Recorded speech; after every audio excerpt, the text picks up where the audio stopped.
बिस्मिल्लाहिर्रहमानिर्रहीम, अस्सलाम वालेकुम एंड गुड आफ्टरनून।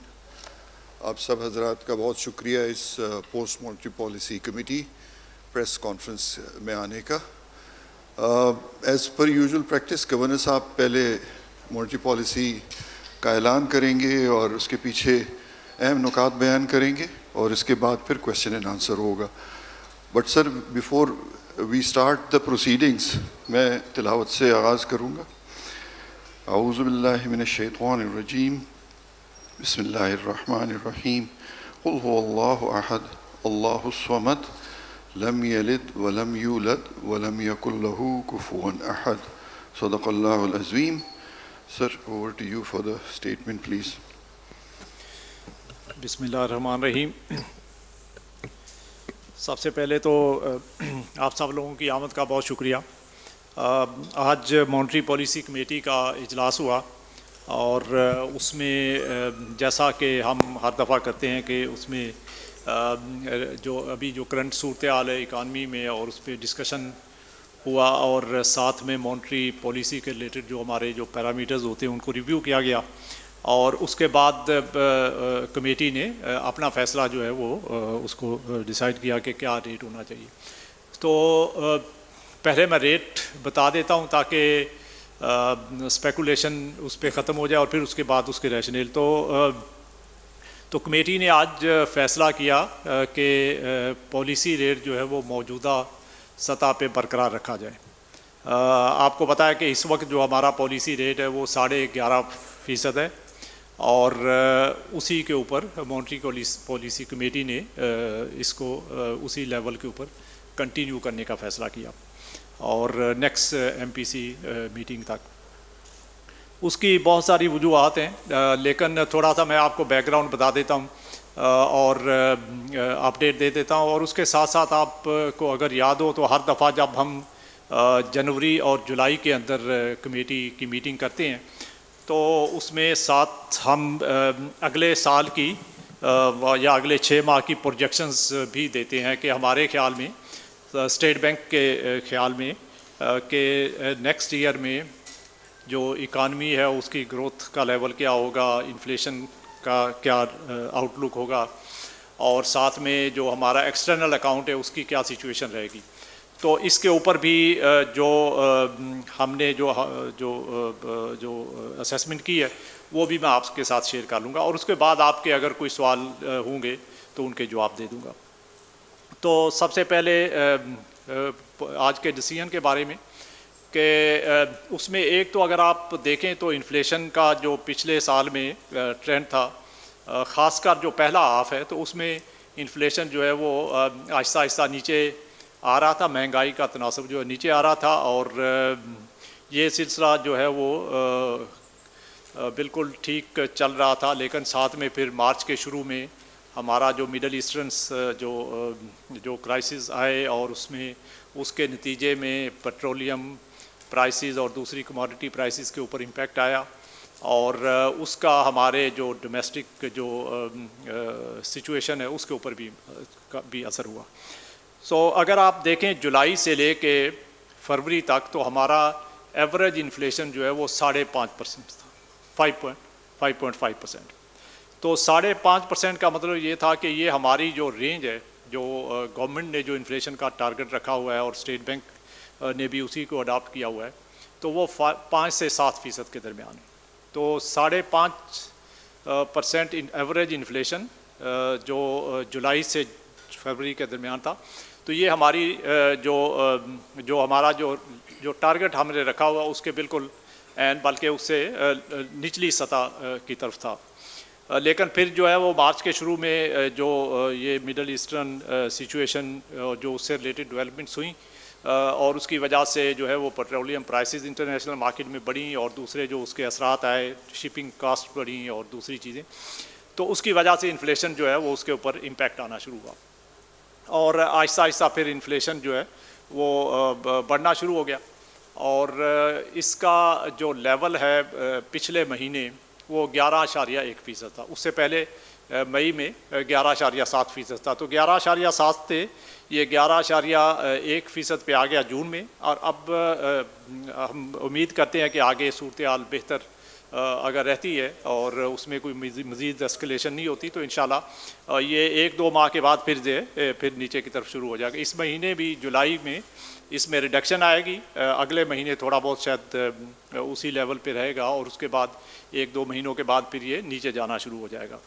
और अगले 12 महीने का हमारा ये ख्याल है कि ये हमारी जो टुवर्ड एंड ऑफ जून जो है अगले साल, ये हमारी जो टारगेट रेंज है आपको पता है 5 से 7% की है, तो ये upper band of target range जो 7 से थोड़ा ऊपर या 7 के करीब जो है वो आ जाएगा। तो लेकिन उसके बहुत सारे ज़ाहिर रिस्क हैं इससे एसोसिएटेड, जो कि ख़ासकर जो जियोपॉलिटिकल जो सिचुएशन है, ग्लोबल जो डेवलपमेंट्स हो रही हैं, तो उसका बहुत डायरेक्ट इम्पैक्ट आ रहा है। हमारे डोमेस्टिक चीज़ें तो अब काफ़ी बेहतर होना शुरू हो गई हैं और उसमें आप फूड सप्लाई देखें या एनर्जी का जो हमारा फ्यूल रिलेटेड इन्फ्लेशन है उसको देखें तो उसमें काफ़ी बेहतरी आई है। लेकिन आल्दो के ये सप्लाई डिसरप्शन की वजह से फूड का अभी रिसेंटली थोड़ा उसमें फिर डिटीरियोरेशन हुई है, लेकिन आगे चल के फिर हम देखते हैं कि इसमें और बेहतरी आना शुरू हो जाएगी। तो लेकिन ओवरऑल जो है इस लेवल से इन्फ्लेशन अगले इस साल के आखिर तक जो है उसमें काफ़ी बेहतरी आएगी। तो साथ में हमने जो प्रोजेक्शंस मैं आपको शेयर करता रहता हूं कि जो देनी है वो भी देता हूं, लेकिन उससे पहले इसके जो कुछ जो कंपोनेंट्स हैं इन्फ्लेशन के, एक तो जो फूड रिलेटेड है, इसके अलावा फूड में ख़ासकर जो है वो वीट गंदम की जो प्राइस आपको पता है कि अभी उसमें काफ़ी वो इजाफा हुआ है रिसेंटली पिछले ख़ासकर 1-1.5 माह के दौरान, तो उसका कुछ असर है, कुछ जो दूसरे फूड आइटम्स हैं उसका असर है।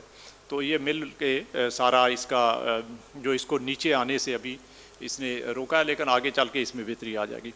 जो एक्सटर्नल अकाउंट है उसकी हमारी आउटलुक जो है वो अगले साल के लिए, ये जो साल अभी शुरू हुआ है, कि हमारे ख्याल में इस साल भी जो करंट अकाउंट डेफिसिट है वो 0 से 1% के दरमियान रहेगा।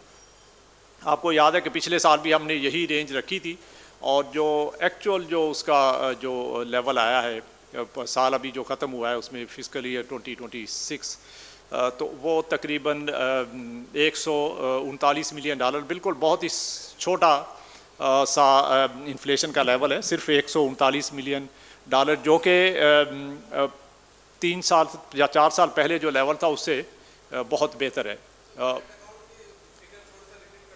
जी, करंट अकाउंट का जो डेफिसिट है ये माली साल 2026 का वो $139 मिलियन, $139 मिलियन है सिर्फ, जो कि माली साल 2022 में अगर आपको याद हो तो $17.5 अरब का था, $17.5 अरब। तो ये उससे अगले साल जो है वो $3.3 अरब था, फिर उससे अगले साल जो है वो $2.1 अरब था, फिर पिछले साल जो है सरप्लस था, 2025 में सरप्लस था $1.8 अरब का, और इस साल जो साल ख़त्म हुआ है, जो अभी जो जून में साल ख़त्म हुआ है, तो इसमें सिर्फ $139 मिलियन का डेफिसिट है। आलमोस्ट बैलेंस्ड हमारा करंट अकाउंट है और अगले साल के लिए हम कह रहे हैं कि ये 0 से 1% के दरमियान रहने की तवक्को है। अब जैसे जैसे आगे वक्त गुजरेगा तो इसमें फिर हम आपको अपडेट देते रहेंगे, लेकिन इसका काफ़ी सारा जो इस बात पे इन्हिसार है कि हमारी जो मिडल ईस्टर्न सिचुएशन है वो कैसे आगे बढ़ती है। तो उसके हिसाब से अगर पेट्रोलियम प्राइसेस अगर ठीक रहती हैं तो फिर इसका बहुत बेहतर आउटलुक होगा, अगर उसमें ज़्यादा प्रेशर आता है तो फिर उसके हिसाब से इस पर भी इम्पैक्ट आएगा। दूसरा जो इससे रिलेटेड जो बात होती है, जो हम आपको बताते हैं कि हमारे फॉरेन एक्सचेंज रिज़र्व्स जो है वो उनका लेवल क्या रहेगा।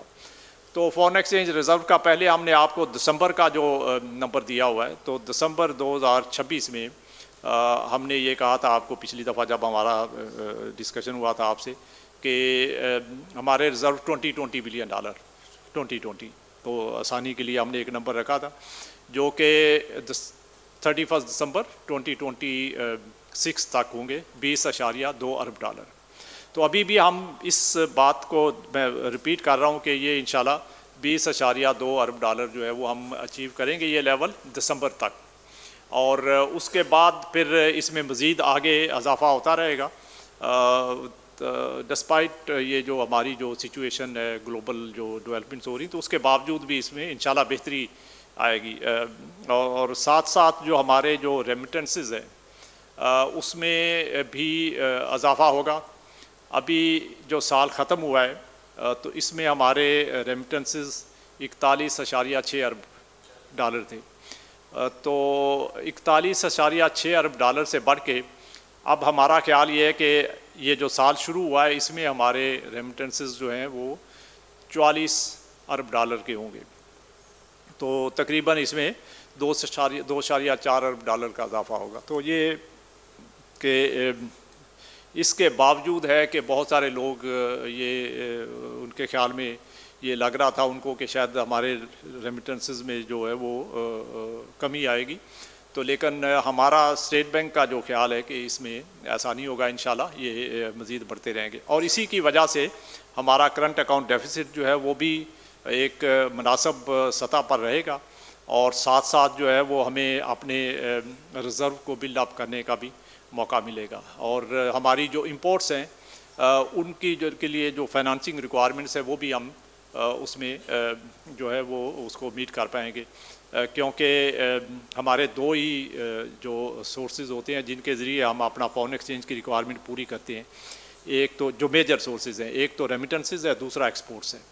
तो रेमिटेंसेस में इस साल तो बहुत अच्छा था, अगले साल भी हम समझते हैं कि भी ये अच्छा रहेगा। और एक्सपोर्ट्स के अंदर पिछला साल ज़रा थोड़ा सा उसमें प्रेशर रहा है, लेकिन इस साल जो है वो जो साल शुरू हुआ है ये पिछले साल से बेहतर रहेगा हमारा ख्याल है। उसकी 2-3 रीज़न्स हैं। एक तो ये कि आपके राइस की एक्सपोर्ट जो है, चावल जो है वो पिछले साल बहुत कम हुई है, तकरीबन 2 अरब डॉलर के करीब थी, तो अब इस साल जो है वो उसमें थोड़ा बेहतरी आएगी। इसके अलावा जो है वो दूसरे जो गवर्नमेंट ने जो बहुत सारे सपोर्ट मेजर्स लिए हैं एक्सपोर्ट सेक्टर को सपोर्ट करने के लिए, तो उसका भी इम्पैक्ट आएगा।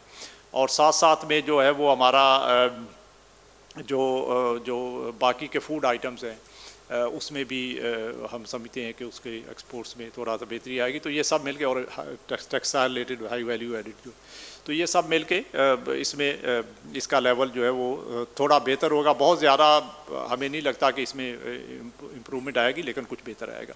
तो एक्सपोर्ट्स में थोड़े से इजाफे की वजह से और रेमिटेंसेस में इजाफे की वजह से, और साथ साथ हमारा जो रोशन डिजिटल अकाउंट है जिसमें के इनफ्लोज आपको पता है पिछले 3-4 माह में काफ़ी बड़े हुए हैं। वो जो फरवरी से पहले उसमें एवरेज जो 200 मिलियन डॉलर के आ रहे थे, तो अब पिछले 4-5 माह में अब इसमें तकरीबन 300 मिलियन डॉलर की ऑन एवरेज हम इनफ्लोज जो है वो रिसीव कर रहे हैं। तो वहाँ से कुछ सपोर्ट मिलेगी हमारे एक्सटर्नल अकाउंट को, और उसके साथ जो है वो और जो हमारी जो सर्विसेज है, आईटी रिलेटेड एक्सपोर्ट्स हैं, तो वहाँ से भी बेहतरी आ रही है। तो इसकी वजह से इसके बावजूद कि हमारा इस साल जो है वो इंपोर्ट्स में काफ़ी इजाफा होगा पिछले साल के निस्बत, लेकिन चूँकि हमारे रेमिटेंसेस और दूसरे इनफ्लोज में भी काफ़ी बेहतर इजाफा होगा, तो इस वजह से हम अपनी इंपोर्ट्स की रिक्वायरमेंट पूरी करने के बावजूद हम जो है वो अपने रिज़र्व्स को मौजूदा लेवल से मज़ीद ऊपर लेके जाएंगे। आपको पता है कि हमने जो जून का टारगेट रखा था रिज़र्व्स का वो 18 बिलियन डॉलर का था, और एक्चुअली जो हमने जो अचीव किया है वो 18.4 अरब डॉलर है।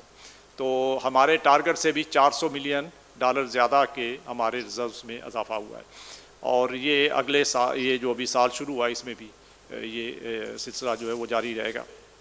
इसके अलावा एक मैं अपडेट और आपको दे देता हूँ कि नॉर्मली आपकी तरफ से क्वेश्चन आता है तो मैं पहले ही इसको रिस्पॉन्ड कर देता हूँ कि जो हमारी जो एक्सटर्नल डेट सर्विसिंग है उसका लेवल इस साल के लिए क्या होगा।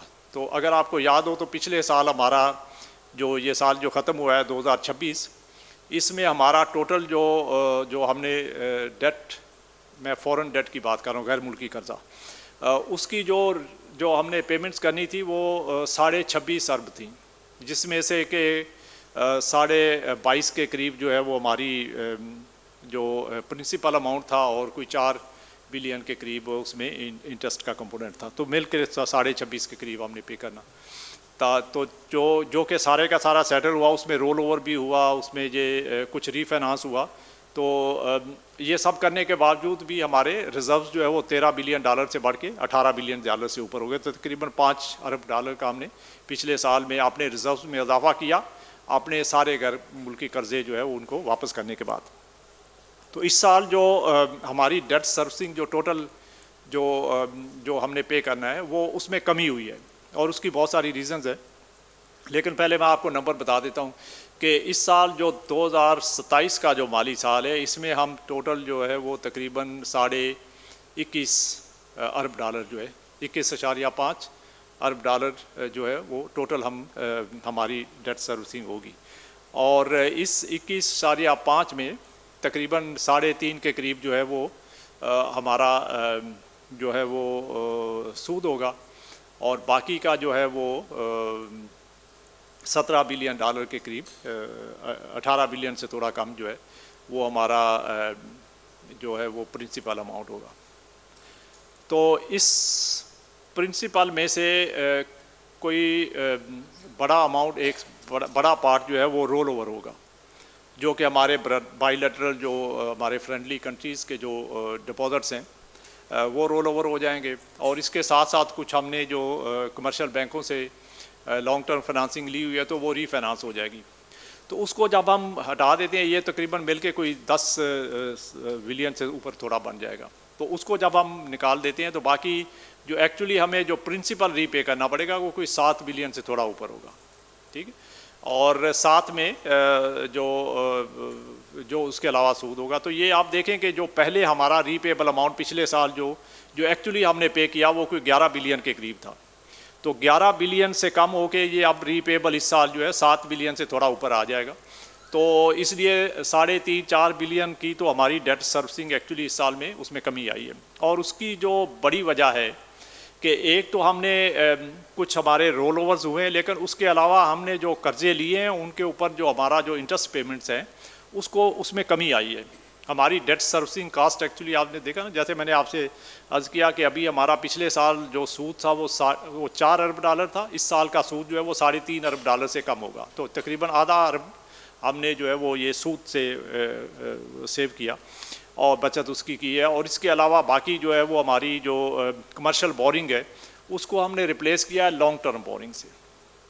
तो अगर आपने देखा होगा तो हमने यूरो बॉन्ड जो अभी गवर्नमेंट ने इशू किया वो 3 साल का किया है, तो उसकी रीपेमेंट 3 साल के बाद आएगी। इसी तरह कुछ कमर्शियल बोरिंग जो है उसको रिप्लेस किया हमने मल्टीलैटरल लॉन्ग टर्म बोरिंग से। तो इस सब को मिला के तो हमारा इस साल का जो कर्जा हमने वापस करना है उसमें तकरीबन 4 अरब की कमी आई। और उसी की वजह से जो हमारा जो ओवरऑल जो डेट प्रोफाइल है वो काफ़ी बेहतर हुआ। तो अगर आप देखें तो हमारा जो टोटल गवर्नमेंट का कर्जा है, जो पब्लिक सेक्टर डेट जिसको हम कहते हैं, तो ये मैं हर दफ़ा आपको बताता हूँ कि ये 2022 के जून में भी $100 अरब के करीब था, और अभी भी तकरीबन उसी के 1-2 बिलियन ऊपर होगा। तो ये तकरीबन उसी लेवल पे है, उसमें कोई इजाफा सब्सटेंशियल कोई इजाफा नहीं हुआ। और अगर आप एग्जैक्टली गवर्नमेंट का लोन देखें, ये तो मैं आपको टोटल पब्लिक डेट की बात कर रहा हूँ जिसमें स्टेट बैंक का भी शामिल है, वो फॉरवर्ड लायबिलिटीज़ होती हैं वो भी शामिल है, लेकिन जो प्योर गवर्नमेंट का डेट है, फेडरल गवर्नमेंट का डेट, तो वो तो 82 बिलियन $82 अरब था जून 2022 में, और वो अभी भी $82 अरब है। तो उसमें तो बिल्कुल ही कोई चेंज नहीं है। तो इसलिए जो सारे का सारा जो हमारा जो अगर आप ये जो डेट में जो गैर मुल्की कर्जा है, अब वो प्राइवेट सेक्टर के अंदर चेंजेस आ रही हैं। कुछ प्राइवेट सेक्टर ने बोरो करना शुरू कर दिया है क्योंकि करेंसी आपकी बहुत स्टेबल है, और उसकी वजह से जो प्राइवेट सेक्टर है वो एक्सचेंज रेट रिस्क जो है वो लेने के लिए तैयार है, और उन्होंने प्राइवेटली जो है वो बोरो करना शुरू कर दिया। तो लेकिन ओवरऑल गवर्नमेंट का कर्जा, वो गैर मुल्की जो कर्जा है वो उसी लेवल पे है जो कि 30 जून 2022 को था। और उसके साथ साथ इसका मैच्योरिटी स्ट्रक्चर जो है उसमें भी चेंजेस आई हैं। पहले जो ये ज़्यादातर शॉर्ट टर्म होता था, अब ये लॉन्ग टर्म में रिप्लेस हो गया, लॉन्ग टर्म से रिप्लेस हो गया, और उसकी वजह से एवरेज मैच्योरिटी जो है वो भी बढ़ गई है। इसके अलावा एक और बहुत मेजर डेवलपमेंट है जो कि मैं समझता हूँ कि जिसका हमारे एक्सटर्नल जो प्रोफाइल है हमारे डेट का, उसके ऊपर बड़ा डायरेक्ट उसका असर होता है, वो है स्टेट बैंक की फॉरवर्ड लायबिलिटीज़। तो स्टेट बैंक की फॉरवर्ड लाइबिलिटीज़ जो जून 2022 में मिड ऑफ 2022 में जो कि तकरीबन 5 अरब डॉलर से ऊपर थी, 5.8 5.7 बिलियन डॉलर के करीब थी, वो कम हो के तो अभी इस वक्त जो है वो 900 मिलियन डॉलर के करीब है। तो इसमें तकरीबन 5 अरब डॉलर की बेहतरी आई है। और ये अगर हम अपनी फॉरवर्ड लायबिलिटीज़ को इतना ज़्यादा उसमें कमी ना लाते तो हमारे रिजर्व्स जो है वो 18 बिलियन की बजाय 23 बिलियन पे होते इस वक्त, क्योंकि हमने वहाँ पे 5 बिलियन डॉलर से अपनी फॉरवर्ड लायबिलिटीज़ को कम किया है। तो इससे आगे हमारा ये डेट प्रोफाइल और हमारा आउटलुक इससे भी ज़्यादा बेहतर नज़र आएगा। उसकी रीज़न ये है कि स्टेट बैंक ने अब अपनी कोई फॉरवर्ड लायबिलिटीज़ में कमी नहीं लाना, अब सारा फोकस हमारा रिज़र्व बिल्डअप पे होगा। और ये हमारे रिज़र्व में पिछले साल या उससे पिछले साल की निस्बत इस साल इंशाल्लाह इससे भी जो है वो बेहतरी आएगी, क्योंकि हमने फॉरवर्ड लायबिलिटीज़ तो ऑलरेडी सारी सेटल तकरीबन कर ली, अब सिर्फ 900 मिलियन रह गया जो इस साल में हम करेंगे। और हमारी पूरी कोशिश है कि इस साल के आखिर तक हमारी ये फॉरवर्ड लायबिलिटीज़ जो है ये हमारी लायबिलिटी की बजाय हमारे एसेट में कन्वर्ट हो जाए, कि बजाय इसके कि हम मार्केट से स्टेट बैंक बोरो करे, हम मार्केट में नेट लेंडर बन जाएं। तो ये हमारी कोशिश है इस दफ़ा, इसके ऊपर हम इंशाल्लाह काम करेंगे और इसमें अपने सारी लायबिलिटीज़ ख़त्म करके उसमें नेट लेंडर इन मार्केट बनेंगे, ताकि हमारा जो रिस्क प्रोफाइल है कंट्री का भी और उसकी वजह से जो हमारी जो रेटिंग के ऊपर इफेक्ट आता है तो उसको उसमें बेहतरी लाई जाए। और इस सब का फ़ायदा क्या हुआ, अभी तक लोग ये पूछते हैं कि ये इससे करने से क्या फ़ायदा हुआ। तो मैं आपको बताता हूँ कि हमारा पहली बात तो ये कि अभी हमारी रेटिंग अपग्रेड हुई, स्टैंडर्ड एंड पुअर ने अपग्रेड किया, हमें B- से B पे किया। और उसके साथ जो फाइनेंशियल टर्म्स के अंदर जो फ़ायदा होता है वो आप हमारे जो सेकेंडरी मार्केट के अंदर जो सॉवरेन बॉन्ड ट्रेड हो रहे हैं, यूरो बॉन्ड्स हैं हमारे, स्कूक हैं, वो ट्रेड हो रहे हैं, उनके ज़रा आप कभी रेट देखें। ये 10 साल का जो बॉन्ड था हमारा दिसंबर 2022 के अंदर 33.1% पे ट्रेड कर रहा था।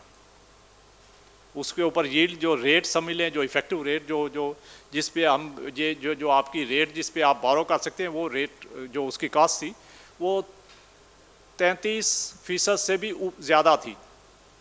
इस वक्त जो है वो 10 साल का आपका बॉन्ड जो है वो 7.7% पे ट्रेड कर रहा है।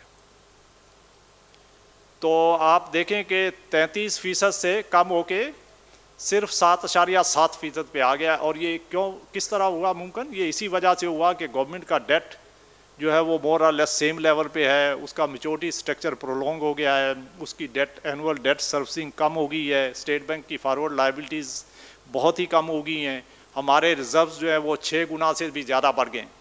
आपको पता है कि फरवरी 2023 में स्टेट बैंक के पास जो रिज़र्व्स थे सिर्फ 2.8 बिलियन डॉलर थे, और अभी वो बढ़ के 18.4 बिलियन डॉलर पे जून के एंड पे हो गए थे, और मज़ीद भी इसमें बेहतरी आएगी। तो ये सब चीज़ों की वजह से, सब इम्प्रूवमेंट्स की वजह से हमारा जो है वो रिस्क, जो कंट्री का जो रिस्क है उसमें बेहतरी आई, और उसी की वजह से हमारी रेटिंग बढ़ी, और इसी की वजह से ये हमारी सेकेंडरी मार्केट में जो बॉन्ड ट्रेडिंग है उसके यील्ड्स कम हुए हैं। और इसी की वजह से गवर्नमेंट अब बहुत बेहतर रेट के ऊपर जो है वो डेट रेज कर रही है। आपने देखा होगा कि अभी अप्रैल के अंदर यूरो बॉन्ड जो इशू हुए थे वो 7% से भी कम रेट पे हुए थे, 3 साल का बॉन्ड 7% से भी कम रेट पे हुआ।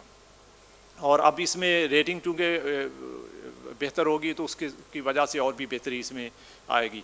तो ये सब चीज़ें जो है वो ये कंट्री को फ़ायदा इस तरह इसमें होता है कि जैसे आप डेट रेज करने की आपकी जो वो कैपेसिटी बढ़ जाती है, आपकी डेट सर्विसिंग कॉस्ट जो है वो कम हो जाती है, और आपके पास फिस्कल स्पेस निकलना शुरू हो जाती है।